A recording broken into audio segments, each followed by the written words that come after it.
Hello दोस्तों, नमस्कार, आदाब, सत श्री अकाल। मैं हूं कमरप्रीत सिंह और आप देख रहे हैं हर्ब्स का इंजीनियर चैनल। दोस्तों, आज हम बात करेंगे मालिश के बारे में। क्या रोजाना मालिश करने से आपको कोई फायदा होगा या ऐसे ही हल्ला गुल्ला किया जाता है? तो अगर आपको लगे वीडियो अच्छी, इसको लाइक और शेयर जरूर करें, चैनल को सब्सक्राइब जरूर कर दें और बेल का आइकॉन तो जरूर दबा दें। आज का वीडियो शुरू करते हैं बिना को टाइम खराब किए हुए, बिना को टाइम वेस्ट किए हुए। तो दोस्तों, इस वीडियो के अंदर हम 3 प्रमुख बातें करेंगे। सबसे पहली, मालिश करने के आपको क्या क्या फायदे होंगे। दूसरी बात, मैं आपको कुछ इंपॉर्टेंट टिप्स दूंगा, कुछ इंपॉर्टेंट बातें बताऊंगा जिनका आपको मालिश करते वक्त ध्यान रखना है। और तीसरी बात, किस इंसान को किस तेल का इस्तेमाल करना चाहिए और कैसे मौसम में किस तेल से मालिश करनी चाहिए। तो सबसे पहली बात, मालिश करने से आपको क्या क्या फायदे पहुंचेंगे। अगर आप अपने शरीर की रोज मालिश करेंगे तो अगर आपका वात दोष इम्बैलेंस है, ये इसको शांत करने में बहुत बड़ा रोल प्ले करेगी। जो भी आपको बीमारियां वात दोष की वजह से लगेंगी, वो बीमारियां आपके पास फटक नहीं सकती।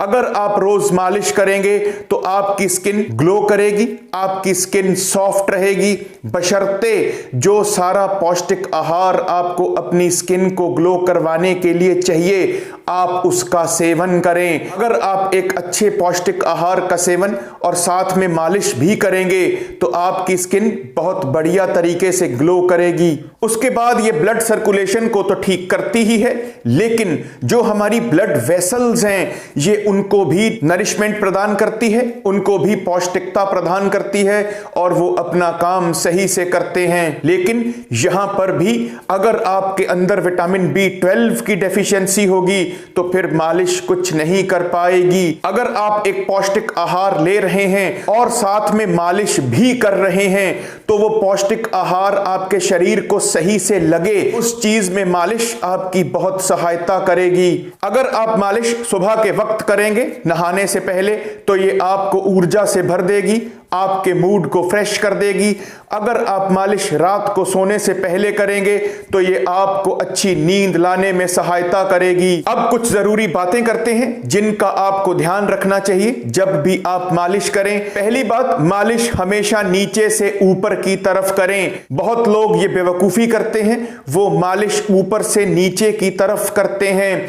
जितने भी हमारे अंग हमारे हार्ट से ऊपर हैं, जैसे गर्दन है, यहां पर आप मालिश ऊपर से नीचे की तरफ करें।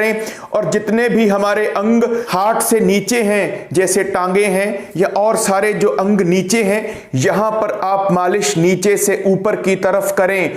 अगर आप मालिश ऊपर से नीचे की तरफ करेंगे तो जो हमारी वेन्स हैं, जो हार्ट की तरफ ब्लड वापस लेकर आती हैं, हार्ट को ब्लड वेन्स के अंदर जो ग्रेविटी है, जो धरती का गुरुत्वाकर्षण है, उसकी उल्टी दिशा में खींचना पड़ता है। और अगर आप मालिश ऊपर से नीचे की तरफ करेंगे तो फिर आपके हार्ट का और ज्यादा जोर लगेगा। और ऐसे लोग जब मालिश करते हैं तो उसके बाद इस बात की शिकायत करते हैं कि उनको मालिश करने के बाद बहुत थकावट महसूस होती है। यह बिल्कुल वैसा ही है।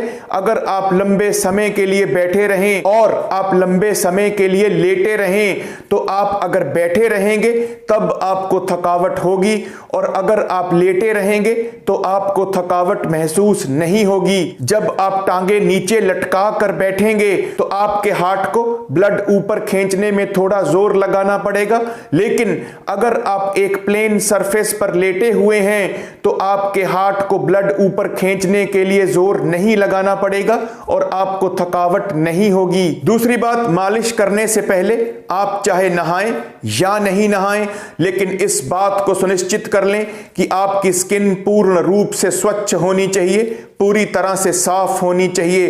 तभी जो भी आप तेल या उसके अंदर आपने जो भी जड़ी बूटी डाली है वो आपके स्किन के अंदर सही से जज्ब हो पाएगी, वो आपकी स्किन के अंदर सही से अब्जॉर्ब हो पाएगी और आपको उस मालिश का भरपूर फायदा मिल पाएगा। अगर आपको ठंडे पानी से स्नान करना है तो कम से कम मालिश के 1 घंटे बाद स्नान करें, लेकिन अगर आपको जल्दी है तो फिर आप 15-20 मिनट के बाद भी गुनगुने पानी से स्नान कर सकते हैं। इससे आपको कोई नुकसान नहीं होगा। अब बात करते हैं कि मालिश करते वक्त आपको किस तेल का प्रयोग करना चाहिए। वैसे तो आयुर्वेद के अंदर तिल के तेल को सबसे श्रेष्ठ बताया गया है, इसको तेलों का राजा बताया गया है। मैं खाने के तेल की बात नहीं कर रहा हूं, मैं सिर्फ मालिश के तेलों की बात कर रहा हूं। मालिश करने के लिए आप तिल के तेल का, सरसों के तेल का, बादाम रोगन का और नारियल के तेल का प्रयोग कर सकते हैं।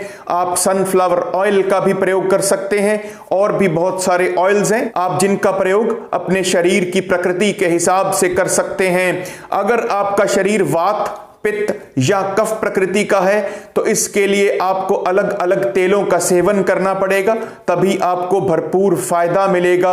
अगर आपको तेल के अंदर कोई जड़ी बूटी डालनी है तब भी आपको यह बात सुनिश्चित करनी पड़ेगी कि आपका शरीर वात, पित्त या कफ किस प्रकृति का है, तभी आपको मालिश का भरपूर लाभ मिल पाएगा। अगर आपका शरीर पित्त प्रकृति का है तो आप किसी ठंडे तेल का सेवन करें, जैसे नारियल का तेल है या सनफ्लावर ऑयल है। अगर आपका शरीर वात प्रकृति का है तो आप बादाम रोगन का या जैतून के तेल का, जिसको ऑलिव ऑयल भी बोलते हैं, आप उसका सेवन कर सकते हैं। ये आपके लिए बहुत फायदेमंद होगा। अगर आपका शरीर कफ प्रकृति का है तो आप तिल के तेल का या बादाम रोगन का सेवन करें, इससे आपको बहुत लाभ पहुंचेगा। अगर आपका शरीर वात प्रकृति का है तो आप तेल को अच्छी तरह से गर्म कर लें, उसके बाद इसको अपने शरीर पर लगाएं। अगर आपका शरीर पित्त प्रकृति का है तो तेल को बहुत कम गर्म करें, तेल को ज्यादा गर्म नहीं करें।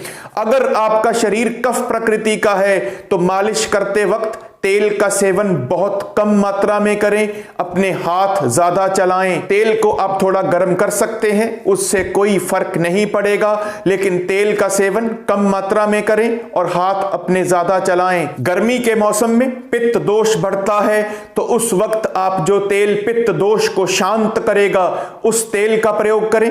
सर्दियों के मौसम में वात दोष बढ़ता है और उस वक्त जो तेल वात दोष को शांत करता है उसका प्रयोग करें।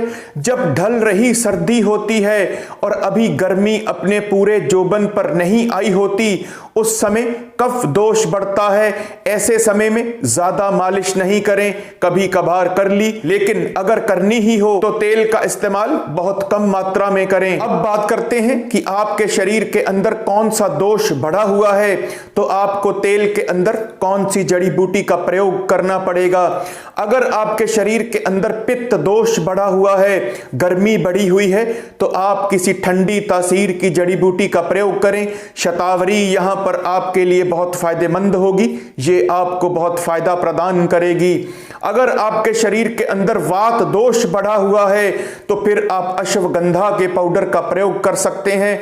आप इसको तेल के अंदर मिक्स कर लें और उसके बाद इसकी मालिश करें। अगर आपके शरीर के अंदर कफ दोष बढ़ा हुआ है तो फिर आप चित्रक नाम की जड़ी बूटी का सेवन कर सकते हैं। इसके पाउडर को आप तेल के अंदर मिक्स कर लें और उसके बाद अपनी मालिश करें। ये आपके कफ दोष को शांत करने में बहुत सहायता करेगी। अब कुछ 3 बहुत ज्यादा इंपॉर्टेंट टिप्स आपके लिए। जो लोग खुश्क और ठंडे वातावरण में रहते हों, ऐसे लोगों का वात दोष बिगड़ने का चांस बहुत ज्यादा होता है, तो ऐसे लोगों को अपनी मालिश जरूर करनी चाहिए। ऐसे लोगों को मालिश को अपनी दिनचर्या का हिस्सा जरूर बनाना चाहिए। दूसरी बात, जो लोग एक्सरसाइज करते हैं उनको तो मालिश करनी ही चाहिए, लेकिन जो लोग एक्सरसाइज नहीं कर सकते या जो लोग एक्सरसाइज नहीं करते उनको मालिश जरूर करनी चाहिए। ये उनके अच्छे स्वास्थ्य के लिए एक रामबाण का काम करेगी। ऐसे लोगों को मालिश जरूर करनी चाहिए। जिन लोगों का बीपी बहुत ज्यादा बढ़ा हुआ हो,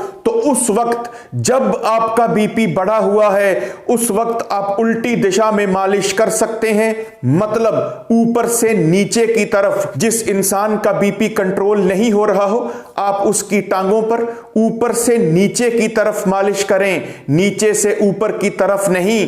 लेकिन यह काम आपको रूटीन में नहीं करना है, सिर्फ उसी वक्त करना है जिस वक्त उस इंसान का बीपी बढ़ा हुआ हो। वैसे रूटीन में अगर बीपी का मरीज को मालिश करनी हो तो वो सीधी तरीके से नीचे से ऊपर की तरफ ही करनी है। तो ये कुछ विशेष बातें थी मालिश के बारे में जिनसे आपको भरपूर लाभ होगा, जिनसे आपको भरपूर फायदा होगा। तो आगे आगे आपकी मर्जी है। अगर आपको लगे वीडियो अच्छी, इसको लाइक और शेयर जरूर करें, चैनल को सब्सक्राइब जरूर कर दें और बेल का आइकॉन तो जरूर दबा दें। तब तक के लिए शब्बा खैर, नमस्कार, वंदे मातरम।